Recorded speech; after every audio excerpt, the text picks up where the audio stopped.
Kembali di Fakta 62. Di hari kedua, Prabowo memanggil 58 calon wakil menteri. Sederet nama beken berdatangan ke Kertanegara, mulai dari Raffi Ahmad, Giring Ganesa, hingga Yovie Widianto. Prabowo Subianto memanggil beberapa orang untuk posisi wakil menteri dan kepala badan serta posisi penting lainnya di kabinet yang ia bentuk. Ada banyak nama tenar yang mendatangi Kertanegara sejak Selasa siang hingga sore. Mulai dari Raffi Ahmad, Giring Ganesa, hingga Yovie Widianto.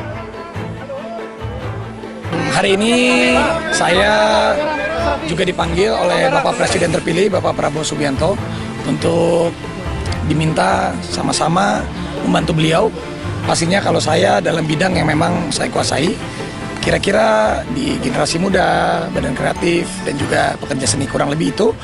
Ya sebenarnya seputar apa yang kemarin juga dibicarakan sama Bang Fadlizon, bahwa kita punya tugas besar membangun bangsa dan negara, dan juga tugas besar untuk reinventing the Indonesian culture. Selain artis, atlet hingga tokoh publik juga ikut datangi Kertanegara. Tadi saya dipanggil sama Pak Prabowo, saya diminta untuk membantu di kabinetnya beliau, dan sesuai dengan bidangnya, ya saya sebagai Menteri Hukum ya. Saya sebagai atlet, di mananya nanti arahan dari beliau aja.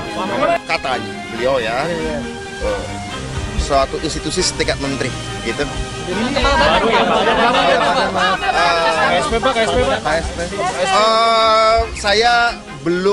Saya belum dikasih tahu yang proses apa, tapi insya Allah mungkin lembaga baru. Tapi yang tanggung jawabnya memberantas kemiskinan, mempercepat melakukan akselerasi pengatasan kemiskinan di desa maupun di kota. Yang jelas bukan wakil menteri. Jadi Bapak perintahkan untuk lebih banyak fokus di bidang moderasi, toleransi, dan semacamnya. Sebelumnya usai menerima 49 calon menteri dari kalangan politisi dan profesional, Prabowo Subianto merasa puas atas respon para calon menteri yang nantinya bakal mengisi posisi menteri kabinet selama 5 tahun ke depan. Jadi sebetulnya hari ini hanya mengkonfirmasi. Saya konfirmasi, saya yakinkan mereka bersedia atau tidak bantu saya di bidang yang saya tawarkan kepada mereka. Alhamdulillah semuanya menyatakan sanggup. Secara garis besar saya puas ya, dan suasana sangat baik. Semuanya mengerti bahwa kita harus bekerja dengan baik. Memiliki 44 kementerian, melonjak signifikan dibandingkan 34 kementerian pada era Jokowi, dianggap membuat beban negara bertambah.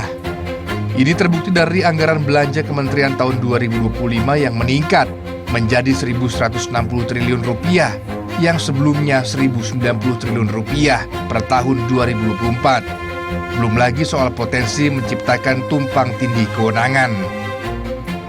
Rakyat puas, gitu. Itu berarti oke, ditambah.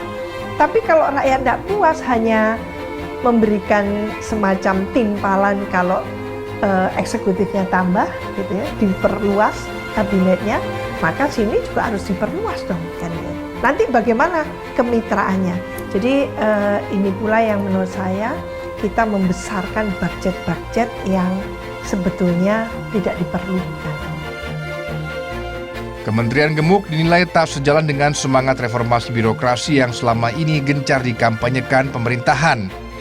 Dengan bertambahnya jumlah kementerian, otomatis membuat sejumlah aturan atau regulasi bertambah.